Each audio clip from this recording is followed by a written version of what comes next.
Bismillah, kita mulai. Kita ulangi lagi. Assalamualaikum warahmatullahi wabarakatuh. Alhamdulillah alladzi nahmaduhu wa nasta'inuhu wa nastaghfiruh wa na'udzu billahi min syururi anfusina wa sayyiati a'malina. May yahdihillahu fala mudhillalah wa may yudlil fala hadiyalah. Asyhadu an la ilaha illallah wa asyhadu anna Muhammadan abduhu wa rasuluh alladzi la nabiyya ba'da amma ba'du. Jemaah yang dirahmati Allah Subhanahu wa taala. Pagi hari ini kita perdana mengkaji kitab namanya kitab At-Tadhkirah fi Ahwalil Maut wa Umuril Akhirah. At-tadhkirah artinya adalah peringatan fi ahwalil maut, pada urusan kematian, wa umuril akhirah, dan urusan akhirat. Buku ini coraknya sama dengan buku Minhajul Qasidin.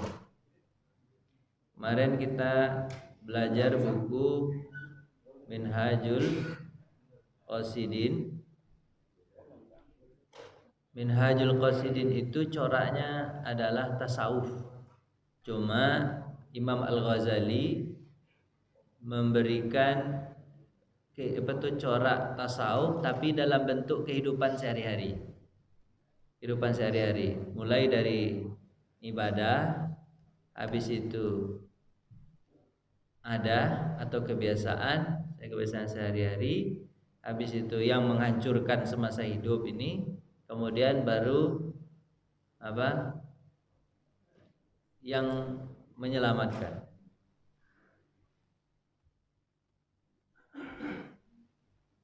Tapi kalau buku At-Tazkirah ini coraknya sama, yaitu corak tasawuf, cuman peringatannya ke akhirat, urusan-urusan kematian. Jadi tujuannya dari kitab ini, setelah kita pelajari, hidup kita bagus selagi hidup. Kalau tidak bisa juga bagus selagi hidup, diingatkan tentang kematian. Tujuannya diingatkan kematian itu agar bagus. Karena orang kalau ingat mati itu biasanya tidak mau berdosa dan mau melakukan ibadah atau ketaatan. Biasanya begitu, kalau ingat mati tidak mau berdosa, tidak mau lakukan dosa, habis itu melakukan ketaatan kepada Allah. Nah, inilah buku ini. Buku ini ditulis oleh Imam Al-Qurtubi. Nulisnya siapa, Pak? Imam Al-Qurtubi. Imam Al-Qurtubi ini kita baca sedikit sejarahnya. Dia wafatnya tahun 671. Wafat 671 atau 1273 Masehi. Sekarang sudah berapa Masehi ini, Pak? Masehi yang tentunya 2021. Berarti udah berapa tahun dia meninggal tuh, Pak? 73 sekarang. 1273. Sekitar 800 tahun yang lalu. Meninggal sekitar 800 tahun yang lalu. Tapi bukunya masih kita baca, alhamdulillah. Tapi buku yang fenomenal yang sangat terkenal, bukunya adalah buku Tafsir Imam Al-Qurtubi. Tafsir Imam Al-Qurtubi itu yang sering terdengar, itu tafsir tahlili. Di awal dimulai dari Al-Fatihah sampai An-Nas. Jelasin semua. Tafsir tahlili. Tafsir Imam Al-Qurtubi. Tapi bukunya banyak sebenarnya. Nah, salah satu pada pagi hari ini kita baca ini, buku Imam Al-Qurtubi. Judul bukunya adalah At-Tazkirah fi Ahwalil Maut wa Umuril Akhirah. Warna bukunya sama dengan ini, cuma saya lupa bawa. Harusnya saya bawa, atau saya pulang dulu nanti saya balik. Lupa bawa bukunya. Bukunya ada bahasa Arab, ada terjemahan. Bahasa Arab terjemahan tahun 2015 terjemahan. Imam Al-Qurtubi. Luar biasa buku ini, mengingat kita untuk mati. Yang pasti itu hidup di atas dunia nggak pasti, Pak. Pasti yang pasti itu kehidupan di atas dunia ini nggak pasti. Tapi mati pasti. Jadi kita ngaji yang pasti-pasti aja. Yang nggak pasti nantilah kita kaji. Ini yang pasti-pasti. Pasti mati, Pak. Cuman herannya orang ketika mengaji tentang kematian takut dan nggak mau dipastikan. Padahal itu pasti. Ada orang hidup selama-lamanya di dunia ini, Pak? Tidak ada. Tapi hidup di dunia ini ada yang pasti, Pak? Tidak ada, Pak. Sudah jahit baju segala macam, tidak jadi wakil presiden. Anda juga begitu. Itu kan karena pasti. Bapak jangan mikirin yang lain ya. Kayak gitu aja lah contohnya dulu, contohnya aja.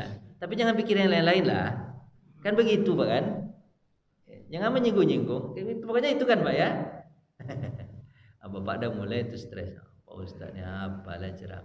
Nah, kita lanjut ke sini. Nah, biografi Imam Al-Qurtubi. Nama dan nasab. Namanya adalah Syekh Imam. Namanya banyak, Pak, gelarnya. Syekh Al-Imam. Imam berarti Al-Alim. Nah, ini gelarnya bukan gelar akademik, Pak, dikasih sama orang, Pak, memang hebat ya ilmunya. Imam juga. Alim tuh berilmu, ulama besar. Al-faqih, ahli fikih. Al-mufassir, ahli tafsir. Nama kunyah apa tuh? Kunyahnya Abu Abdillah. Nama anaknya Abdullah. Nama aslinya Muhammad. Nama dia Muhammad, Pak. Nama dia Muhammad, ayahnya Ahmad. Yang muter-muter gitu aja. Muhammad bin Ahmad bin Abu Bakar bin Farah. 4 itu disebutkan. Ke atas tidak disebutkan nama kakek-kakeknya. Terus nama kampungnya Al-Andalusi. Andalusi ini Spanyol, Pak. Dulu Andalusia. Namanya sekarang berubah menjadi Spanyol. Bapak tahu Spanyol? Barcelona. Barcelona, Bapak Barcelona Real Madrid. Bapak tak ingat lagi karena Messi pindah ke Manchester City. PSG atau Manchester City? PSG, Pak. Berarti saya tahu. Maaf ya. Omong bukan bidang saya yang begitu. Salah.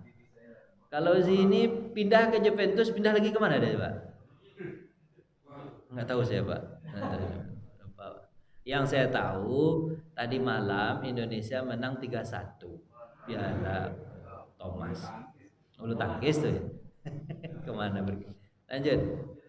Jadi namanya, Pak, nama aslinya Muhammad bin Ahmad bin Abu Bakar bin Farah Al-Andalusi Al-Qurtubi.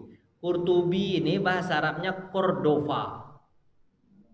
Bahasa Arab kok Cordova, Qurtubi. Bahasa Arab Cordova itu, Pak, Qurtubi. Cordova itu di mana? Spanyol. Jadi orang kalau bercerita pernahkah Islam ada di Spanyol? Ada. 700 tahun lamanya Islam di Spanyol. Pemerintahan Bani Umayyah. Setelah Bani Umayyah selesai di Damaskus, Syria, dia pindah ke Spanyol. Yang membawanya adalah Abdurrahman.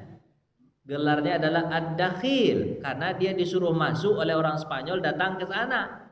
Ngapain datang ke sana? Karena orang Spanyol dijajah sama orang Spanyol sendiri, Raja Ferdinand. Masuk dia ke sana, habis itu dia selamatkanlah orang Spanyol dari kezaliman Raja Roma. Cuman tidak sampai menyelesaikan Roma, hanya Spanyol. Itali tak dapat. Roma itu kan di Itali, tapi kan sudah dekat itu, Pak. Itali, Spanyol. Ya, Pak ya. Bapak dah pernah? Tak pernah ke sana? Belum. Iyain aja lah, ya gitu. Enggak tahu, ya gitu aja lah. Tapi Spanyol 700 tahun Islam di sana. Cuman bentuknya Islam tidak memaksakan agama kepada orang Spanyol. Biarkan mereka beragama mereka sendiri. Islam yang memakmurkan mereka. Maka dia katakan negeri yang dulu hebat di Eropa adalah negeri Spanyol. Itali belum apa-apa. Walaupun Itali sudah punya peradaban yang lama, kerajaan yang lama, tapi kalah oleh peradaban Spanyol dengan Al-Qur'annya. Hebat. Nah, habis itu pada tahun ini sekitar tahun 1300-an atau 300 tahun yang lalu, 300 tahun yang lalu 1300-an itu Islam dihabiskan di Spanyol. Hanya dua pilihan. Kalau nggak mau Kristen lagi, kalau nggak mati. Antara dua itu aja. Kalau yang ketiga boleh lari dari situ. Maka tiga pilihan ini. Tapi banyak yang dibunuh. Habis itu masuk anak-anak, perempuan, macam banyak yang dibunuh. Habis Islam Spanyol. Sekarang hanya tinggal bekas-bekasnya saja. Ada Masjid Alhambra, Masjid Merah, masih ada di situ. Dulu dikabarkan Pak Spanyol itu sangat luar biasa, Pak. Dia punya 900 sekolah dan punya sekitar 600.000 manuskrip buku Islam. Namanya macam-macam lagi, Pak. Dan punya ribuan masjid dulu pada masa Islam. Sekarang sudah. Itu nandakan bahwa sebuah daerah itu bisa aja berubah dari Islam menjadi non Muslim. Kalau Bapak main-main bisa berubah. Main-main lah Bapak, main-main terus serahkan. Nah, bela. Nanti berubah nanti. Coba lah. Serius. Kalau Pak main-main bisa berubah. Nah, lanjut. Seorang ahli tafsir terkemuka. Dia adalah seorang tafsir kemuka, ahli ibadah, soleh, berasal dari Cordova. Namanya Kurtuba, ya. Namanya Cordova. Ayahnya memperhatikannya pertumbuhannya, gitu kan, keislamannya negeri pada masanya. Jadi ayahnya juga orang alim. Ayahnya juga orang alim dan dia mengajarkan anaknya Imam Al-Qurtubi, diajarin. Jadi ayah yang hebat itu adalah ayah yang mengambil pendidikan anaknya, dia yang dididik sendiri. Nah, gitu bagus. Seperti Imam Ahmad bin Hambal juga gitu, Pak. Imam Ahmad bin Hambal ngajarin anaknya Abdullah. Terus kata Imam Ahmad bin Hambal kepada anaknya Abdullah, ayah akan menulis buku hadis. Semua hadis ayah akan dia tulis di sini. Baik hadis sahih, hasan, dhaif. Tujuan ayah adalah biar semua apa yang disampaikan Nabi ada di sini, nah. Biarkan orang terakhir nanti yang menyeleksi, nah. Tapi semuanya udah ada dulu kata Imam Ahmad bin Hambal. Kalau nanti umur ayah tak sampai, nah, kamu yang lanjutkan ya, nak. Kamu yang lanjutkan. Benar, Pak. Baru 20 jilid meninggal Imam Ahmad bin Hambal. Langsung hadir anaknya Abdullah. Saya akan selesaikan ya. Saya selesaikan. Akhirnya diselesaikan menjadi 36 jilid. Berarti tambahannya berapa, Pak? 16 jilid. Bapak kalau beli bukunya itu, Pak, ada di sini sampai ke sini. Dijajarin berdiri begini, Pak. 36 jilid bukunya.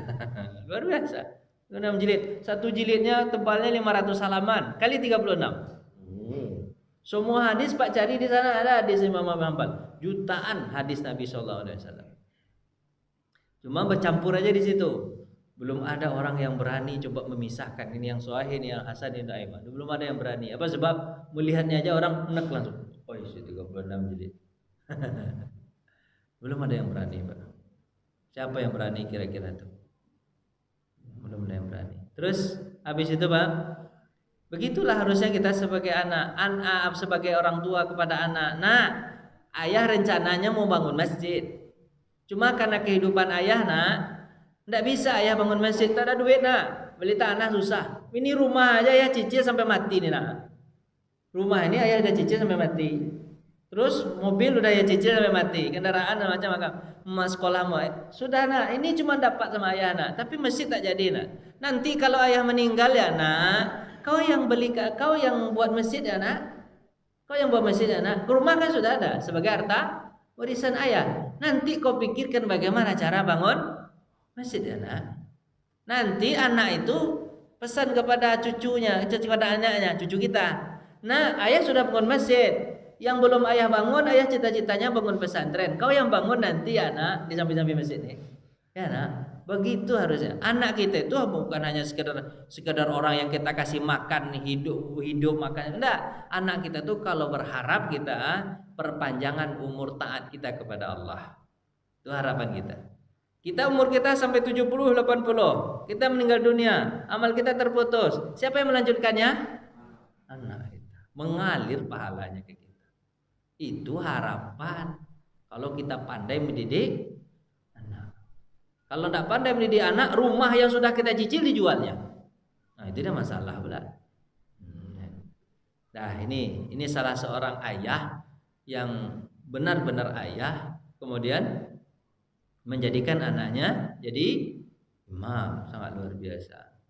Walaupun bukan dia yang seutuhnya mendidik anaknya seperti Imam Ahmad bin Hanbal, tapi dia ikut dalam itu, dan kalau dia tidak ada ilmu diserahkan ke orang lain, belajar sana. Makanya nanti Imam Al-Qurtubi ini dia belajar di 2 tempat. Imam Al-Qurtubi hidup di Cordova di akhir-akhir kejayaan Islam. Di akhir-akhir itu Pak, 1300 Islam habis, ya kan? Pokoknya di akhir-akhir itu. Ketika itu Cordoba ada sebuah kota yang sangat besar bersinar. Nama Cordoba dulu namanya Corrado. Sekarang namanya Corrado, Pak. Ya, betul Corrado, Pak. Corrado. Sekarang Corrado namanya. Enggak terkenal ya. Yang terkenal Corrado Amerika, Pak ya. Ini Corrado, Pak. Colorado. Serius? Yang mana yang betul nih, Pak? Susah apa lah. Ya gitulah. Bapak cari aja lah di peta, pokoknya di situlah. Ya kan? Corrado namanya. Terletak di tepi sungai Al-Wadi Al-Kabir. Dulu namanya bahasa Arab. Di kota Cordova orang Nasrani pada tahun itu dikuasai oleh bangsa Cordova direbut oleh kaum Nasrani pada tahun 1236. Dia kan di akhir-akhir, dia meninggal 1237 di akhir-akhir kan. Nah, setelah dikuasai oleh bangsa Arab berapa lamanya? 711 tahun. Masehi 711 tahun Islam di situ. Terus Islam mencapai kejayaannya itu tahun 1031, Pak ya. Islam itu mencapai kejayaan di sana itu 1031 itu Islam luar biasa di situ. Makanya Bapak pernah dengar cerita orang Arab ketika itu atau Islam sudah membawa jam. Sudah menemukan Bapak jam tangan, jam. Kemudian dilihatkan ke orang Eropa tuh. Pas ketika orang Eropa tuh melihat jam tadi, lari dia tunggang langgang.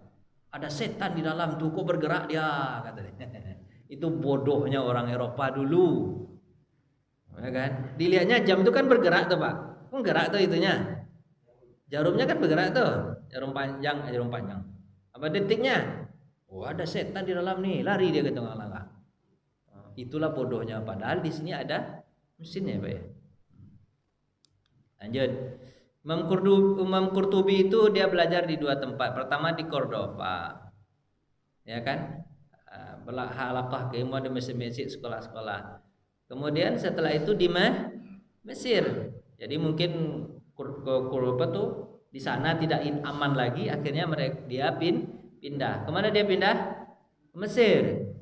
Kotanya Iskandaria di Laut Mediterania atau Laut Tengah. Di Mesir itu kota yang indah adalah kota Iskandaria. Ini memang letaknya di situ. Kalau Pak menonton film namanya film Alexander. Alexander, istilah bahasa Arabnya Iskandaria. Itu merupakan itu kan. Terus belajar pada ulama-ulama di sana. Kemudian dia belajar, kemudian dia menetap di Kus. Dia ada di Kus dekat Minya namanya, dekat Minya Mesir. Itulah dia belajar di Mesir, menetap di Mesir sampai meninggal dunia. Kemudian guru-gurunya ada namanya Qasi Abu Amir Yahya bin Amr bin Ahmad bin Namani, kemudian Yahya bin Abdurrahman bin Ahmad bin Abdurrahman bin Rabi, kemudian ada Ahmad, ini guru-gurunya. Kemudian gurunya masih ada.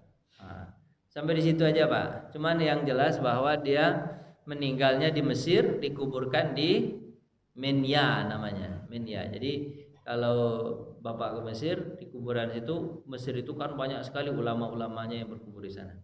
Inilah sejarah singkat Imam Al-Qurtubi yang insya Allah kita akan bahas kitabnya tentang apa Pak?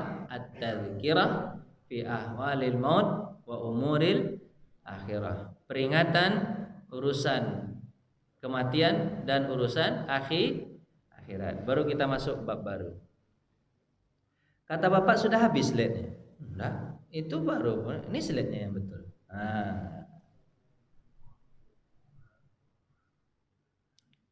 Baik, bab pertama pembahasannya adalah mati.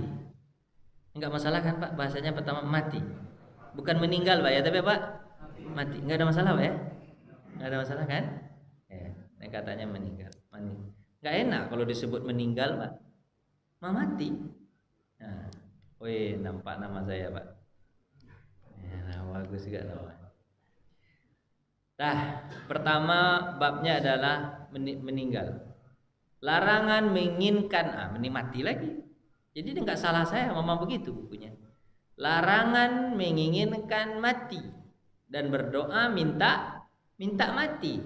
Sebab mati itu adalah bencana yang menimpa harta maupun diri. Jadi kalau bisa Bapak jangan minta mati. Bunuh aja lah saya nih, jangan. Kalau bisa jangan. Sebab meninggal itu akan terputus amalan. Orang kalau terputus amalan, tidak ada lagi yang dipersembahkan kepada Allah. Lebih baik hidup daripada meninggal. Lebih baik hidup, karena hidup bisa beramal. Begitu Pak. Tapi ada syarat-syaratnya, nanti Bapak boleh minta meninggal. Pertama, Bapak kangen betul dengan Allah. Bapak ada kangen belum dengan Allah? Kangen ya Allah. Seperti Imam Abu Bukhari atau Yusuf alaihissalam, Nabi Yusuf, kangen dia. Ketika dia di puncak karir, Pak, orang kalau di puncak karir itu Pak, kalau orang yang beriman ya Pak ya, kalau orang beriman, dia puncak karir, di puncak ketaatan, tak ada lagi yang diharapkan kecuali Bapak bertemu dengan Allah. Tidak ada, dunia itu tidak ada yang mereka harapkan, kecil semua. Tapi kalau orang yang nggak beriman, itu nggak habis-habis dunia itu. Seperti minum air laut, makin diminum haus saja, makin asin, ya makin asin, makin haus. Tapi kalau orang beriman seperti Nabi Yusuf alaihissalam, sudah di puncak karir, kepengennya, ya Allah, ini apa lagi yang aku cari? Sudah selesai aku dengan dunia, minta mati ya Allah. Itu boleh. Bapak udah sampai ke tahap itu? Kalau sudah boleh Pak minta mati. Tapi tak boleh bunuh diri. Boleh bunuh diri. Atau yang kedua, seperti Maryam alaihissalam. Maryam juga begitu. Maryam itu dia minta mati ketika dia sedang hamil besar. Tujuannya bukan karena dia mendapat masalah, bukan sakit itu, bukan. Tujuannya adalah menjaga orang-orang agar tidak berdosa gara-gara dia. Kan nanti kalau dia melahirkan, orang-orang nanti kan gunjing. Tuduh-tuduh kan. Tuh Maryam berbuat serong. Nanti banyak dosa orang itu. Karena Maryam tahu dia hamil bukan keinginan dia, tapi keinginan Allah, ingin meletakkan kemukjizatan. Karena pada masa itu orang pada masa itu sedang hebat-hebatnya ilmu kedokteran. Allah membuat ilmu kedokteran yang di luar dari nalar manusia. Kan mukjizat itu begitu Pak. Maryam minta meninggal. Untuk apa Pak? Untuk menjaga orang lain agar tidak berdosa. Bapak bisa nggak begitu? Udah sempat begitu? Belum juga lagi. Atau yang ketiga mungkin Bapak bisa begini. Apa itu? Bapak boleh minta meninggal menghindari dosa. Misalnya nih Pak, di depan Bapak, di lingkungan Bapak ada berdosa aja orang semua. Ada berdosa aja orang semua. Kalau Bapak tak melakukan itu, Bapak pasti akan berdosa juga. Untuk menyelamatkan iman Bapak untuk diri sendiri, Bapak, ya Allah, daripada saya berbuat dosa itu, matikan aja lah saya sekarang ya Allah. Matikan aja lah, daripada saya berbuat dosa itu nanti banyak dosa masuk neraka saya. Daripada saya masuk neraka, matikan aja lah sekarang. Itu boleh. Itu mungkin Bapak ada di situ mungkin. Ada nggak? Nggak ada. Nggak ada juga. Oh iya, nggak ada. Berarti kalau nggak ada ketiga-tiganya, Bapak nggak boleh minta meninggal. Biarlah hidup, ya kan? Di lingkungan yang sangat kotor, Bapak tidak bisa menyelamatkan diri Bapak dan tidak bisa menyelamatkan siapa-siapa, minta mati aja lah. Itu 3 itu nanti boleh minta mati. Tapi kalau tidak ada 3 itu, jangan minta mati. Yang pertama tadi Bapak, sangat rindu dengan Allah. Yang kedua Pak, jangan sampai orang lain berdosa. Yang ketiga, jangan sampai diri sendiri berbuat dosa. Boleh minta mati. Tapi kalau tidak ada 3 alasan tadi Pak, jangan minta mati kepada Allah. Tuh. Kadang-kadang orang minta mati itu karena apa Pak? Gara-gara apa Pak? Gara-gara musibah yang menimpanya dia minta mati. Ya Allah, rumah saya sudah terbakar, kalau gitu matikan aja lah saya. itu berarti orangnya tidak sabar. Orang yang tidak, padahal rumah terbakar itu ada pahalanya, yaitu pahala sabar. Sabar aja lah, ya Pak ya. Istri Bapak misalnya lari dengan orang lain, ya Allah istri saya sudah lari, matikan aja lah saya, tidak ada guna, cari yang lain, tidak ada masalah. Contoh. Ini ceritanya tentang kematian, tapi saya ajak aja Pak ketawa-ketawa. Saya takut Bapak nanti minta mati beneran. Nah lanjut ya. Nah, dari Anas berkata, Rasulullah SAW bersabda, sekali-kali jangan ada seorang di antara kamu sekalian menginginkan mati. Hadis riwayat Bukhari Muslim ini Pak. Sebab la yatamanna ahadukum bil maut. Jangan kalian bercita-cita untuk mati. Kalaupun kalian menginginkannya, maka doa kalian hanya boleh apa Pak? Allahumma ahyini in kana hayyun khairun li. Ya Allah, ini karena banyak dosa sekalian Pak. Habis itu Pak berkata, ya Allah, hidupkan aku kalau memang hidup itu terbaik buat aku. Wa amitni in kana mittun khairun li. Dan matikan aku ya Allah kalau memang mati itu baik buat aku. Serahkan aja kepada Allah. Dengan melihat kondisi yang begitu carut marut ini, Bapak hanya boleh berdoa apa Pak? Matikan aku kalau itu memang baik. Hidupkan aku kalau memang itu baik. Itu aja yang boleh, sampai itu aja doanya boleh cuman Pak. Tidak boleh Bapak betul-betul ya Allah matikan aja aku. Karena kita tidak lebih tahu daripada Allah Subhanahu wa taala. Itu hanya boleh. Hadis Bukhari 5671, kalau hadis Muslim 2680. Dari Anas lagi, Rasulullah SAW bersabda, sekali jangan ada seorang, sama hadisnya Pak ya, nggak usah dibaca lagi ya, hadisnya sama di Muslim tersendiri juga. Ini hadis Bukhari juga. Kemudian hadis yang berbeda adalah hadis Bazar bin Jabir bin Abdullah berkata, bersabda Rasulullah SAW, jangan kalian ingin, sama juga, ya kan? Tapi agak sedikit beda. Karena kedahsyatan di awal kematian amatlah berat Pak. Kalau mati itu berat. Dan sungguh bahagia jika seorang hamba diberi panjang umur, lalu Allah mengaruniakan taubat kepadanya. Gitu Pak ya. Jadi kalau Bapak meninggal dunia, Pak tidak bisa beramal. Tapi kalau Bapak hidup, Bapak masih bisa menambah amal. Atau musibah yang menimpa Bapak, musibah banyak betul menimpa Bapak. Kemudian Bapak punya peluang untuk sabar. Atau seandainya bisa jadi setelah badai berlalu, Bapak akan lebih baik daripada itu. Gitu. Jadi ya begitu aja. Kalau seandainya meninggal itu pokoknya musibah lah. Sebab meninggal itu ya begitu. Sebab meninggal itu bisa jadi amalan kita belum cukup, kemudian kita masuk neraka. Nah, inilah. Woi, ada mati juga betul. Bapak, apa yang Pak ingat yang ini, Pak? Habis, Pak. Mama kayak gini ya Pak ya. Bapak udah bisa belum menyelenggarakan mayat Pak?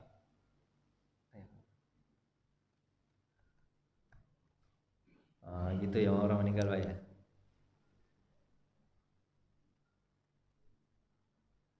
Belum masuk Pak.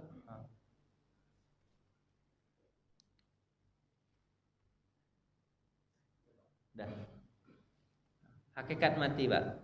Menurut para ulama, matian itu bukan sekedar ketiadaan atau kebinasaan saja, tapi sebenarnya mati adalah terputusnya ruh dengan tubuh, terhalang tubuh keduanya dan berganti dari sesuatu ke alam yang lain. Itu kematian. Mati termasuk musibah besar. Terus ulama mengatakan ada musibah yang lebih besar daripada mati, yaitu apa? Lalai terhadap mati. Jadi gini Pak, nanti kita ceritakan ya. Meninggal itu adalah berpisahnya roh dengan badan. Kan itu kita ceritakan. Terus roh itu seperti apa? Roh itu seperti badan kita ini. Ketika dia dicabut, kemudian malaikat akan membungkus roh tersebut dengan kain kapan. Kalau orang baik, maka kain kapannya wangi. Kalau orang jahat, kain kapannya busuk.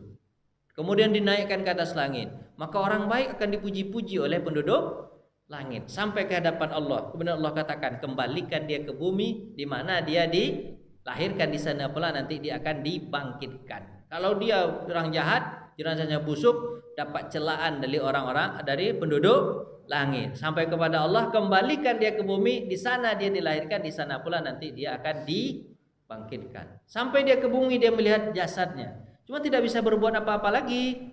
Kalau orang baik berkata, cepatkan selenggarakan aku. Kenapa? Karena aku ingin bertemu dengan Tuhan. Nah, itu senang dia. Maka kata Nabi SAW, segerakan orang mayat tersebut. Kalau dia baik, berarti kalian telah meletakkan kebaikan kepadanya karena dia bertemu dengan Tuhannya. Kalau dia jahat, kalian sudah meletakkan kejahatan pada dirinya. Dia yang akan bertanggung jawab nanti. Orang jahat kalau dilama-lamakan, Pak, banyak orang lain nanti nuntut. Dia ya, dia diinjak-injaknya nanti, padahal dia mati. Cepatkan aja kuburkan. So orang jahat itu harus cepat juga dikuburkan, Pak.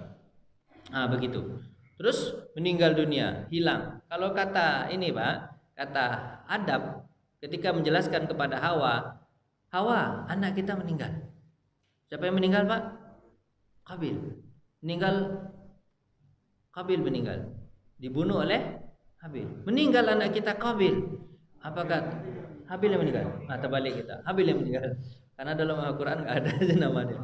Ya kan? Habil meninggal. Oh, meninggal Habil. Ya. Apa yang meninggal itu, wahai Adam? Kata Hawa alaihissalam, meninggal itu adalah tidak bisa makan, tidak bisa minum, tidak bisa bergerak, tidak bisa macam-macam. Tubuhnya masih ada, tapi nggak bisa ngapa-ngapa mungkin aja. Begitulah kira-kira. Jadi meninggal itu adalah berpisahnya roh dengan jasad. Roh itu seperti badan. Kalau Nabi mengatakan bahwa meninggal itu kalau orang baik dia seperti kain kapas yang ditaruh di tempat yang berduri, kapasnya dibasahin pakai air, habis itu kapasnya ditarik. Rasanya gimana tuh, Pak? Sakit. Karena dia roh itu adanya di setiap ruas ini, ada roh itu, Pak. Contohnya ketika dia terputus tangan ini, masih bergerak nggak, Pak? Berarti ada rohnya. Bapak menyembelih sapi, masih ada kan, walaupun orang mengatakan otot, tapi itu kan kayak roh itu, Pak. Dia udah meninggal, Pak. Sapinya udah disembelih, tapi ototnya masih. Ya kan? Kayak rohnya di seluruh badan. Maka kalau seluruh badan ditarik begitu, Pak, ya seperti manusia inilah roh itu. Jadi manusia itu roh itu bukan berupa, dalam penjelasannya, roh itu bukan berupa kecilan begini kayak dalam film-film itu, Pak. Ketika dia terbang, roh itu bulat habis itu lari nih kayak gitu. Ada film-film gitu, Pak ya. Tidak begitu. Roh itu seperti badan kita utuh ini. Itu betul roh. Karena seluruhnya butuh ruh. Kalau tak ada roh salah satu, tak bisa itu. Itu roh. Ditarik. Ada dulu orang Arab Badui, dalam hadis Nabi SAW mengatakan, ketika itu dia apanya terjatuh, keledainya, ontanya terjatuh, tunggangannya terjatuh. Habis itu meninggal lah langsung ontanya tersebut karena terjatuh terperosok, meninggal ontanya tersebut. Dilihatnya, diangkatnya ontanya tersebut, kemudian, "Hei, bangun, kata dia. Kepalamu masih ada, kakimu masih ada, badanmu masih ada, tapi kenapa kau tidak bangun? Bangun, katanya. Apa kata ini sahabat? Dia sudah mati. Apa itu mati? Mati itu adalah berpisahnya roh dengan jasad. Jasad masih ada, tapi roh tidak ada, tidak bisa bergerak apa-apa. Itulah. Dan itu adalah bahaya kalau ada meninggal. Terus ada yang lebih bahaya lagi. Apa itu? Orang yang lalai terhadap meninggal. Kalau dia lalai terhadap meninggal, ini bahaya. Apa sebab? Karena dia nanti berbuat dosa. Tidak peduli dan tidak memikirkan kematian. Padahal kematian itu harus dipikirkan. Nabi mengatakan, sering-seringlah kalian ingat mati. Kemana? Ziarah kubur. Agar apa? Agar kalian ingat bahwa kalian akan meninggal. Serta tidak beramal baik. Kalau dia lalai, pasti dia tidak akan mengamal baik. Dan tidak ada persiapan untuk menghadapi kematian. Dan itu lebih parah daripada meninggal. Kalau meninggal memang kepastian. Tapi yang lebih parah daripada itu adalah apa, Pak? Lalai terhadap kematian. Karena pasti dia tidak punya persiapan. Kalau dia tidak punya persiapan, susah. Kan dalam hadis itu disebutkan, Pak, apa dalam hadis, Pak? Di dalam kubur lamanya kita menunggu 7.000 tahun. Itu dalam kubur. Nanti ketika apa, Pak? Ketika Bapak akan dibangkitkan di padang mahsyar, berputar-putar di padang mahsyar, lamanya berapa? 50.000 tahun. 57.000 tahun kalau dijumlahkan. Di alam kubur 7.000 tahun. Saya tidak tahu bagaimana cara menghitungnya. Kalau Bapak bertanya, ya Ustaz, gimana tuh Ustaz? Dia meninggal hari ini, besok hari kiamat. Bagaimana tuh Ustaz? Kemudian dijawabnya begini, Allah yang tahu bagaimana rasanya. Tentu Allah yang merasakan, ya kan? Allah yang merasakan. Terus di padang mahsyar lamanya berapa? 57.000 tahun. Kalau 57.000 tahun di padang mahsyar, tidak pakai baju, tidak pakai sandal, tidak segala macam. Oh, berapa berasnya harus kita bawa tuh berbekalannya? Tidak ada perbekalan di situ. Yang ada perbekalan hanya apa? Iman yang menjaga. Kalau tak ada iman, panas, sudah sangat luar biasa. 7 yang menaungi orang di akhirat tadi apa? Imam adil, ya kan? Sab'atun yuzilluhumullah yauma la zilla illa zilluh. Salah satu di antaranya imam yang adil. Habis itu apa? Qalbuhun mu'allaqatun fil masajid. Seperti bapak-bapak ini datang ke masjid ini bapak mempersiapkan hidup akan mati. Bapak nanti dapat naungan 50.000 tahun. Sekarang aja kita baru 2021. Kalau di sana nanti bapak 5.000 tahun. Orang yang diajak berbuat zina oleh orang yang cantik, dia tidak mau karena dia takut kepada Allah. Orang yang berkasih sayang di antara kaum muslimin, didapat naungan Allah SWT. Itu yang Pak persiapkan nanti. Itu yang akan menjaga. Oh, duit tak berguna, beras tidak berguna. Sahabat ketika mendengar hadis ini menangis mereka. Dan mereka berkata apa? Zadun qalil warahilun tawil. Perbekalan sedikit tapi perjalanan panjang. Jadi kalau Bapak ingat nanti bagaimana proses kematian oleh ngeri sebenarnya. Jadi siapkan semuanya, siapkan amal ibadahnya, siapkan ketaatannya kepada Allah. Silakan Pak, Bapak mau tanya. Silakan Pak. Tanyalah Pak. Kalau Bapak nanya terus bisa juga, cuman enaklah Bapak nanya dulu. Ya Pak, belum ada. Takut Bapak ya bawaannya ya. Iya, takut. Silakan Pak Haji. Ya, Ini masalah itu tadi ada memang dalam hadis kita sebutkan tiga awal tepat dan kematian. Nah pada saat wafatnya Nabi Muhammad SAW itu ada kisruh dan macam-macam di sana sehingga telat di dalam bukan telat ya mungkin karena saking mencintanya pada Nabi Muhammad pemakamannya itu ditunda sampai besok hari. Bagaimana itu? Kemudian terkait dengan kematian dan hidup dalam surat Az-Zumar ayat 42 Allah ya tawafal anfusana fiha namun di manamiha jadi sampai berikutnya bahwa antara kematian dengan tidur itu oleh Allah disamakan. Oleh Allah disamakan. Kalau tidur itu adalah mati. Tidur adalah mati. Kalau mati itu ketika rohnya itu tidak dikembalikan dalam surat Al-Asmar. Nah, itu di dalam kitab Ar-Ruh karangan Ibnu Qayyim Al-Jauziyah disebutkan bahwa ada sebuah pertanyaan, apakah ruh orang mati dengan ruh orang yang hidup bisa bertemu? Nah, di situ ditafsirkan dari ayat itu menunjukkan bahwa bisa. Nah, bagaimana? kasih Pak. Ya. Nabi pas meninggal dunia hari Senin Pak ya, Rabiul Awal jam 10 pagi. Jam 10 pagi. Jam 10 pagi meninggal Nabi Muhammad. Tapi dikuburkan hari Selasa malam jam 10 malam. Harusnya kan kalau jam 10 pagi, harusnya gimana Pak? Ya sengelarakan aja hari Senin itu sorenya, kan bisa begitu ya. Kan Seninnya sore. Tapi Senin itu orang kacau Pak. Sampai hari Selasanya. Senin itu kacau. Kenapa kacau? Pertama karena kecintaan. Seperti siapa Pak? Abu Bakar Umar bin Khattab. Jangan kalian sebut Nabi cinta betul. Jangan kalian sebut Nabi Muhammad itu meninggal. Kenapa? Dia hanya tidur atau dia pingsan. Nanti dia bangun lagi. Saking cintanya, tidak ingin Nabi Muhammad itu meninggal. Bapak ada nggak begitu? Orang yang Bapak cintai, harap supaya dia nggak meninggal, hidup terus. Cinta sekali. Coba di antara kalian ada yang hilang Muhammad meninggal, saya penggal kepalanya. Saking cintanya. Satu di antaranya. Yang kedua, ada juga sebagian sahabat tadi, apa Pak? Kacau. Gara-gara apa kacau mereka? Siapa nanti yang menggantikan Nabi? Karena Nabi pernah bersabda, sebuah daerah dilaknat kalau tidak ada pemimpinnya. Maka mereka cari siapa penggantinya. Kalau ya memang Nabi Muhammad pingsan, alhamdulillah. Tapi kalau betul dia meninggal dunia seperti yang lain-lain sahabat-sahabat yang terdahulu, siapa penggantinya yang cocok? Sibuklah merundingkan itu. Itu termasuk cepat sahabat itu Pak. Dalam sehari semalam 24 jam dapat pengganti. Hari Selasanya dapat pengganti Pak. Selasa dapat pengganti. Siapa penggantinya? Abu Bakar Siddiq. Itu dalam waktu 1 hari 1 malam. Bapak berapa lama mengangkat presiden? Nah itulah Pak. Angkat presiden berapa lamanya? Belum persiapan KPU-nya. Habis itu kan? Sekarang aja nih 2022, belum 2021, pada 2024 nanti akan pemilihan. Dah ribut sekarang nih. Siapa yang akan mencalonkan? Katanya kembali lagi yang mencalonkan yang lama. Kita pilih pula sama-sama nanti itu lagi.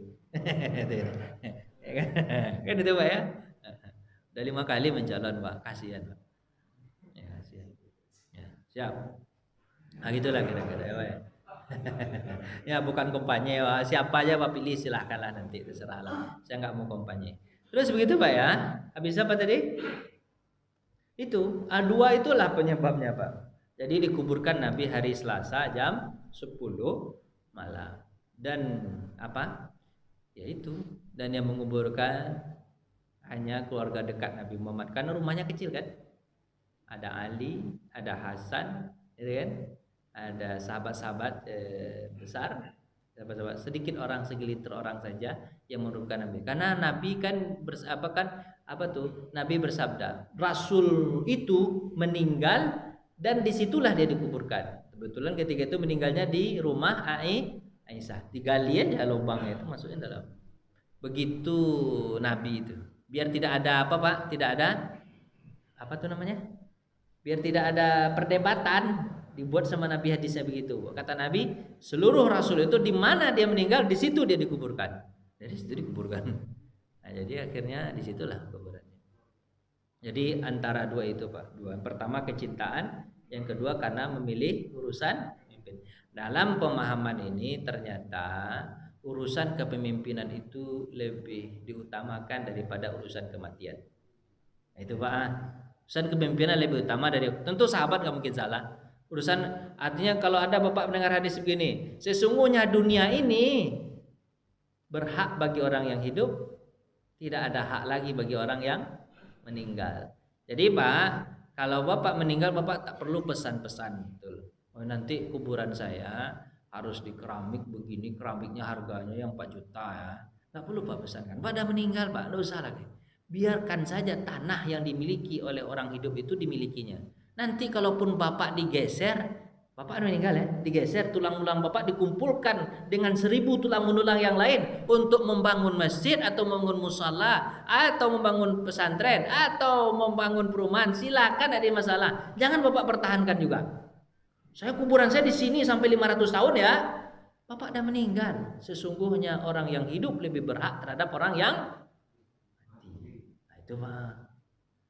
Mati urusan dia kepada Allah lagi. Kalau jasad itu kenapa harus dipelihara? Jasad tidak ada. Nah, gitulah kira-kira Pak ya. Terus yang kedua pertanyaannya. Tidur itu disamakan oleh Allah dengan kematian. Sesuai sebenarnya Pak Haji udah jawab. Sama itu sebenarnya. Memang iya meninggal cuman kalau orang hidup, kalau orang tidur nyawanya dikembalikan. Cuman orang meninggal nyawanya tidak dikembalikan. Nanti dikembalikan di padang mahsyar. Sekarang tidak dikembalikan. Itu bedanya meninggal dengan tidur. Itu meninggal dengan tidur. Artinya apa? Tidur itu adalah apa tuh ya? Tidur itu adalah contoh kematian. Makanya manusia itu harusnya sadar. Harusnya sadar bahwa dia akan mati. Sehari-hari dia juga mati dengan tidurnya. Karena ketika orang mati itu kan nggak bisa berbuat apa-apa. Orang tidur kan begini aja Pak ya. Paling ngoroknya kedengaran. Tapi dipanggil nggak kedengaran, melihat nggak kelihatan. Kalau kau pun bergerak, geraknya bukan atas keinginan dia, tapi refleks aja begitu kan ya. Itulah contoh kematian. Artinya apa? Sadarlah bahwa kita ini akan meninggal dunia. Dibuat sama Allah setiap hari kita meninggal. Maka doanya setelah tidur apa Pak? Alhamdulillahillazi ahyana ba'dama amatana wa ilaihin nusyur. Dah bangunlah. Kan udah baca doa tuh. Segala puji bagi Allah yang telah menghidupkan kami setelah kami mati. Jadi puji Allah setelah hidup lagi itu. Kalau Nabi mengatakan kalau orang tidur setan mengikatnya 3 ikatan. 3 ikatan Pak. Tidak tahu kita diikat di mana. Kalau dia bangun maka bacalah doa itu. Alhamdulillahillazi ahyana ba'dama amatana wa ilaihin nusyur. Maka terputuslah satu ikatan. Kemudian kalau dia berwudu terputus lagi satu ikatan setan. Kalau dia sholat terputus lagi ikatan setan. Akhirnya dia nasyitan. Akhirnya dia jadi semangat dalam hidup sehari-hari karena tidak diikat sama setan. Kalau ada orang yang tidak bangun-bangun pagi, tidak sholat subuh, berarti sudah berapa banyak ikatannya setan di dia tuh. Mungkin sudah nggak ketahuan lagi ikatannya, bolong sudah di mana-mana kan. Akhirnya makanya kehidupannya tuh. Makanya apa itu. Jadi habis mati puji Allah, habis itu apa? Wudu, habis itu sholat setelah bangun tidur. Begitu jawaban cuman Pak Haji, apa lagi jawab? Bisa ketemu nggak? Bisa. Bisa ketemu nggak? Bisa. Makanya Bapak ada yang mimpi Pak ya? Mimpi. Nanti Bapak baca buku Muhammad bin Sirin. Bukunya adalah Tafsirul Ahlam. Tafsir mimpi. Tafsir tidur. Tafsir tidur ya? Tafsirul Ahlam. Jadi orang tidur itu Pak, rohnya akan terbang. Rohnya akan terbang. Maka ada yang ingat dengan mimpinya, ada yang tidak ingat. Kalau yang ingat dengan mimpinya berarti rohnya dengan kesadarannya bertemu. Tapi kalau roh dengan kesadaran tidak bertemu, maka dia tidak ingat mimpi. Kan Bapak ada yang sekali ingat mimpi, sekali nggak ingat kan? Antara roh dengan kesadaran kalau dia bertemu Bapak ingat deh. Tapi kalau dia tidak bertemu, maka dia tidak ingat. Dan dia bisa bertemu dengan siapa aja. Bertemu dengan roh-roh orang yang meninggal dunia, bertemu kemudian bercengkerama, kemudian bercerita. Kan ingat ya? Penceramanya. Biasanya orang yang begitu itu biasanya adalah ada 2 kemungkinan. Kalau Bapak ketemu sama orang tua Bapak, kemudian Bapak melihat keadaannya seperti itu, tergantung Bapak baik enggak orang tua Bapak baik. Kalau orang tua Bapak baik, insya Allah itu baik. Seperti Bapak mimpi bertemu dengan Nabi Muhammad. Bisa enggak orang mimpi bertemu dengan Nabi Muhammad? Apakah Nabi Muhammad sudah meninggal dunia? Bisa. Nabi Muhammad dalam hadisnya mengatakan, kalian bisa bermimpi dengan aku. Syaitan tidak akan bisa menyerupai diriku. Kenapa? Kalau kalian melihatku dalam mimpi, berarti benar-benar kalian melihat aku. Seperti Imam Bukhari ketika dia mau menulis kitab apa? Bapak? Kitab apa? Kitab Sahih Imam Al-Bukhari. Ketemu dia sama Nabi Muhammad SAW. Kemudian Nabi Muhammad memukul pundaknya. Hei anakku, buatlah hadisnya. Atau mungkin Bapak pernah dengar kisah Al-Burdah. Burdah Pak, Burdah. Ya berjubah itu Pak, Burdah. Ya selawat Burdah Pak, Burdah. Setelah dia ketika dia menulis itu syair-syair tentang memuji Nabi Muhammad SAW, bingung dia mau tulis judulnya apa. Ternyata dia mimpi bertemu sama Nabi ngasih Burdah. Kemudian dijadikanlah nama salawat Burdah, qasidah Burdah. Nah itulah kira-kira Pak. Bisa bertemu dengan orang meninggal Pak? Bisa. Begitulah kira-kira. Jadi kalau Bapak ingin ketemu sama Nabi kan tinggal berdoa dan selawat Pak ya. Selawat banyak-banyak. Tapi orang yang ketemu sama Nabi itu orang pilihan. Susah itu Pak. Susah itu. Saya kemarin kaji sirah nabawiyah di tempat lain Pak. Habis itu diceritakan tentang Nabi Muhammad. Nabi Muhammad itu kisahnya diceritakan bentuk fisiknya oleh Ummu Ma'bad. Nabi Muhammad itu alisnya dari sini bersatu di tengah-tengah sini. Tipis satunya itu. Indah. Bulu matanya yang hitam lebih banyak daripada yang putih. Hidungnya tidak terlalu mancung, tidak terlalu pesek. Bagus, proporsional. Ya, giginya sangat rapi, putih bersih. Kemudian rambutnya itu hitam legam dan seolah-olah dia baru keluar dari kamar mandi. Itu kata Ummu Ma'bad kan. Kemudian kalau Rasulullah itu berjalan seperti turun tangga. Jadi ada iramanya, Pak. Bukan gini-gini aja, tapi enak lihat Nabi itu jalan. Kan ada juga orang yang kita lihat jalan gak enak, kita iya, apa pula gaya jalannya. Kalau Nabi itu jalan tuh enak. Ketika diam beri bawa, kata Ummu Ma'bad. Ketika diam beri bawa. Tapi ketika dia bicara sedikit tapi orang paham. Nabi itu kalau bicara sedikit orang langsung paham. Kita Dr. Roni Hidayat ceramah 1 jam tak paham. Ini cara sedikit orang paham, gitu kan Nabi Muhammad tuh, orang paham. Terus apa katanya? Jelaskan semuanya. Bagaimana kalau kalian melihat terakhirnya, kalau kalian melihat bulan purnama yang indah, maka Muhammad lebih indah dari bulan purnama. Gitu.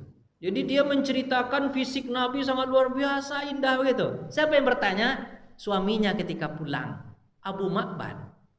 Berarti anaknya namanya apa?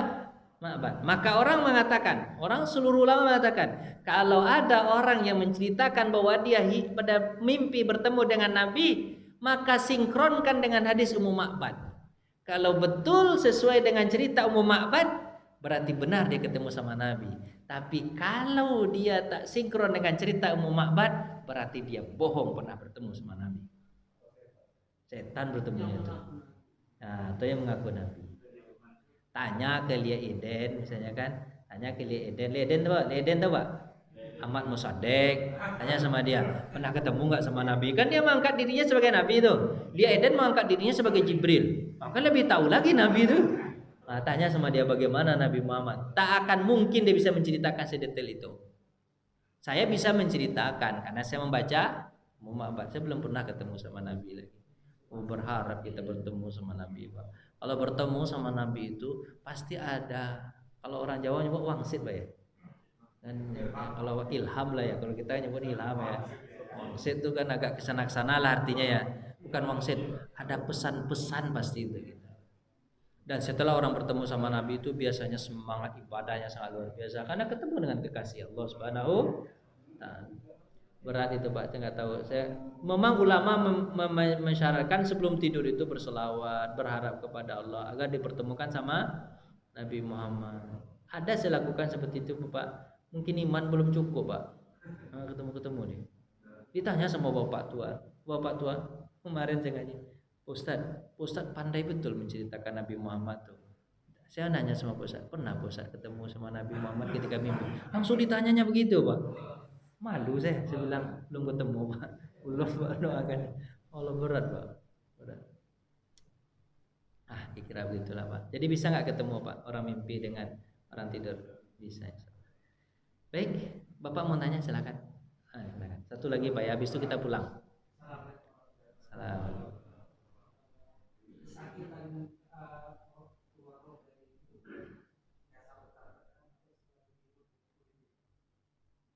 Ada hadis yang lain mengatakan kambing.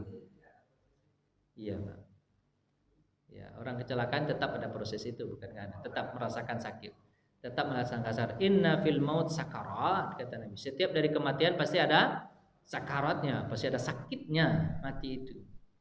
Kalau Nabi mengatakan ketika meninggal dunia, aku 2 kali lipat lebih sakit daripada kalian. Karena apa? Karena bisa merasakan apa yang dirasakan. Sampai Nabi mengatakan, ya Allah, kalau begini sakitnya meninggal ya Allah, limpahkan saja sakit itu kepadaku semua, jangan kepada umatku. Apa kata Allah? Oh, enggak bisa begitu kata Allah. Masing-masing dapat jatah kata Allah. Enggak bisa. Biar kepadaku aja kata Nabi Muhammad. Sakitnya luar biasa. Bapak nanti akan baca hadis malaikat maut. Malaikat maut, malaikat Israel, ketika dia mencabut nyawanya sendiri, kemudian dia berkata, ya Allah, kalau tahu aku sakitnya mati, aku tak mungkin mau kau suruh untuk mencabut nyawa orang. Sakit betul kata Nabi. Nanti kalau Pak tak percaya tanya malaikat maut nanti. Kalau Pak kata serius. Sakit luar biasa Pak ketika dia cabut nyawa. Kan setelah dunia ini habis ditiup sangkakala, hanya tinggal beberapa malaikat aja yang Allah pilih untuk hidup. Siapa yang tinggal? Mikail, Israfil peniup sangkakala, kemudian Jibril, 3 orang. Allah bertanya dan malaikat Israel pencabut nyawa. Selain dari malaikat itu meninggal. Cuman ada menjelaskan apakah malaikat Ridwan dan malaikat Malik juga dimatikan? Karena kan dia di tempat yang lain. Bukan di dunia, di tempat yang lain, gitu kan? Di surga. Nah, ada yang mengatakan semuanya meninggal karena ada ayat mengatakan kullu syai'in halikun illa wajhallah. Seluruhnya mati kecuali Allah untuk menunjukkan Allah yang Maha Besar. Setelah dia sendiri itu dia berkata, man malikul maut, man maliku hadzal yaum. Siapa raja pada hari ini? Yang mengaku-ngaku raja mana? Ayo datang. Tak ada satupun yang ngomong udah mati semua. Itu nanti Allah mengatakan begitu. Terus malaikat maut itu kan, siapa yang tinggal? Apa kata malaikat maut kepada Allah? Yang tinggal Jibril, Mikail sama Israfil peniup sangkakala. Cabut nyawa mereka. Dicabut nyawa Israfil. Dicabut nyawa Jibril, dicabut nyawa dicabut semua, meninggal. Terus siapa lagi? Saya sendiri Tuhan. Cabut nyawamu sendiri kata Tuhan. Cabutnya sendiri. Sakitnya sangat luar biasa. Dia berkata, kalau tahu aku sakit ini mati begini rasanya, aku lihat orang kejang-kejang aja begini, gitu ya kan? Tahu saya berarti. Ternyata sakit itu Pak, terasanya diri sendiri Pak. Pak, Bapak tidur di sini, ya kan? Ini teman Bapak tidur di sini. Tahu-tahu dia meninggal dunia. Bapak merasakan nggak apa yang dia rasakan? Jangankan itu. Istri Bapak tidur di sini. Bapak tidur di sini. Istri Bapak mimpi, lari-lari, ngos-ngosan dia. Bapak ngos-ngosan juga nggak? Oh begitulah kira-kira Pak, merasakan sendiri-sendiri. Ya kira begitu, di tidur itu sampai begitu. Oh sakit ya. Itulah malaikat maut, sakit juga ternyata mati itu. Cuman orang yang beriman kata Allah Subhanahu wa taala, kata Nabi SAW, dimudahkan. Ada biusnya kalau orang beriman. Apa biusnya Pak? Diperlihatkan surga.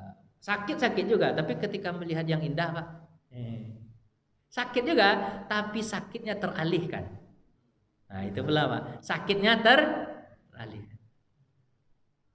Kira begitu. Bapak bisa nggak mengalihkan sakit? Itu namanya manajemen alihan. Apa itu manajemen alihan itu Pak? Itu kan kalau kita belajar itu namanya dialihkan Pak. Jurus mengalihkan. Bapak sakit tapi dialih-alihkan.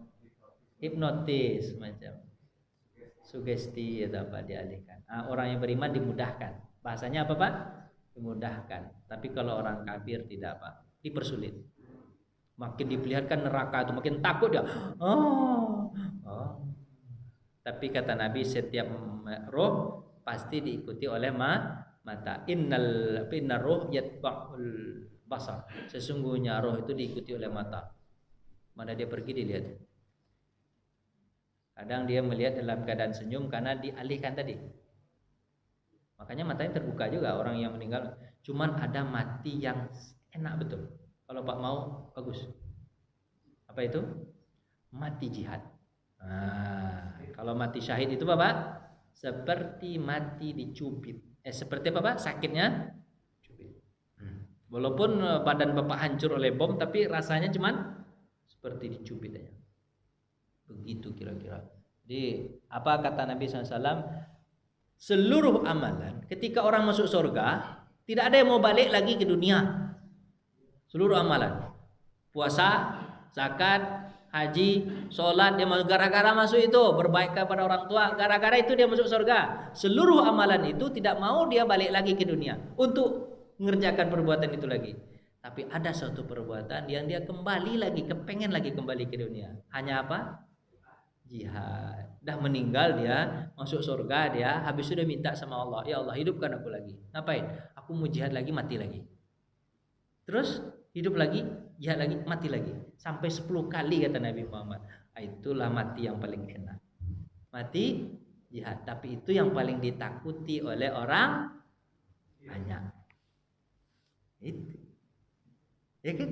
Padahal mati yang paling enak Bapak mati jihad. Kemarin kita sudah bahas panjang lebar kan tentang jihad kan? Bapak sudah begini ini kan? Kita tak akan bahas itu lagi. Nah, itu Pak ya. Dah. Ada lagi Pak? Udah cukup ya? Dah, terima kasih atas perhatian. Mudah-mudahan nanti pelajaran kita berlanjut tentang kematian ini. Ingat terus tentang kematian. Kematian membawa kita lebih taat kepada Allah dan menjauhkan kita dari maksiat. Terima kasih. Assalamualaikum warahmatullahi wabarakatuh.